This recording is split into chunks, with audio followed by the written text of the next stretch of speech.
कुल देवी भद्रकाली की बाई आंख में लगवा दिया। जल्दी ही इसकी चर्चा पूरे भारत में होने लगी और इसकी खबर दिल्ली सल्तनत के राजा अलाउद्दीन खिलजी के पास भी पहुंची। उन दिनों खिलजी अपने एम्पायर के एक्सपेंशन के बड़े सपने देख रहा था और भारत के दक्षिणी हिस्से में भी अपने राज्य का विस्तार करना चाहता था। कुछ महीनों बाद मलिक काफूर की कमांड में खिलजी की सेना ने काकतीय डायनेस्टी पर हमला कर कोहिनूर को लूट लिया, जिसके बाद कोहिनूर अलाउद्दीन खिलजी के पास आ गया और दिल्ली सल्तनत का हिस्सा बन गया। आगे चलकर खिलजियों को हराकर तुगलकों ने दिल्ली सल्तनत पर अपना कब्जा जमा लिया।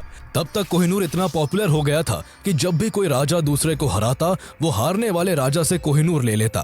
इसी तरह कोहिनूर भी खिलजियों से होकर तुगलकों के पास चला गया। तुगलकों के पास पहुंचने के बाद कोहिनूर फिरोज शाह तुगलक के पास आ पहुंचा। आगे चलकर तुगलकों से होते हुए कोहिनूर मालवा के राजा होशंग शाह के हाथों में आ गया।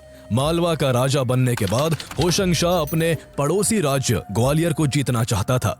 उस समय ग्वालियर पर तोमर राजा डोंगरेंद्र सिंह शासन कर रहे थे। होशंग शाह ने मौका पाते ही ग्वालियर पर अटैक कर दिया, लेकिन वो डोंगरेंद्र सिंह से बुरी तरह हार गया। अपनी जान बचाने के लिए होशंग शाह ने कोहिनूर समेत अपनी सारी संपत्ति डोंगरेंद्र सिंह को सौंप दी। इस घटना का जिक्र बाबर नामा में भी मिलता है, जो इस हीरे का फर्स्ट डॉक्यूमेंटेड प्रूफ भी है। डोंगरेंद्र सिंह से होते हुए ये हीरा अंतिम तोमर शासक राजा विक्रमादित्य के पास पहुंच गया।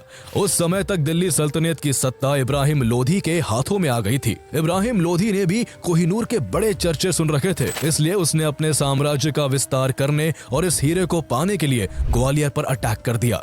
इस युद्ध में राजा विक्रमादित्य की हार हुई। हार के बाद राजा विक्रमादित्य को कोहिनूर समेत अपनी सारी संपत्ति इब्राहिम लोधी के आगरा किले में रखनी पड़ी। लेकिन इब्राहिम लोधी की जीत की ये खुशी ज्यादा दिनों तक टिक नहीं पाई और केवल 1 साल बाद ही उसे अपनी सत्ता और कोहिनूर दोनों को बाबर के हाथों गंवाना पड़ा। दरअसल उस दौरान बाबर दिल्ली पर राज करने के सपने संजोए 1519 से ही भारत पर कई बार आक्रमण कर चुका था, लेकिन उसे हर बार यहाँ से हार कर लौटना पड़ता था। 1526 में बाबर ने एक बार फिर से भारत पर आक्रमण किया। इस बार उसकी लड़ाई इब्राहिम लोधी के साथ पानीपत में हुई। कई दिनों तक चले इस घमासान युद्ध में इब्राहिम लोधी मारे गए। इस तरह कोहिनूर बाबर के कब्जे में आ गया। बाबर ने कोहिनूर से प्रभावित होकर अपनी ऑटोबायोग्राफी बाबर नामा में इसकी खूब चर्चा की। उसने कोहिनूर की तारीफ करते हुए लिखा कि ये हीरा इतना बेशकीमती है कि इसकी कीमत से पूरी दुनिया को एक दिन का खाना खिलाया जा सकता है। हालांकि बाबर ने बाबर नामा में इस हीरे का नाम कहीं भी कोहिनूर मेंशन नहीं किया था, जिससे ये साफ होता है कि इस हीरे का नाम उस समय तक कोहिनूर नहीं था। बाबर के बाद हुमायूं मुगल डायनेस्टी का अगला राजा बना और सत्ता के साथ कोहिनूर भी उसके पास आ गया। सत्ता मिलने के कुछ साल बाद ही हुमायूं का एम्पायर बिखरने लगा।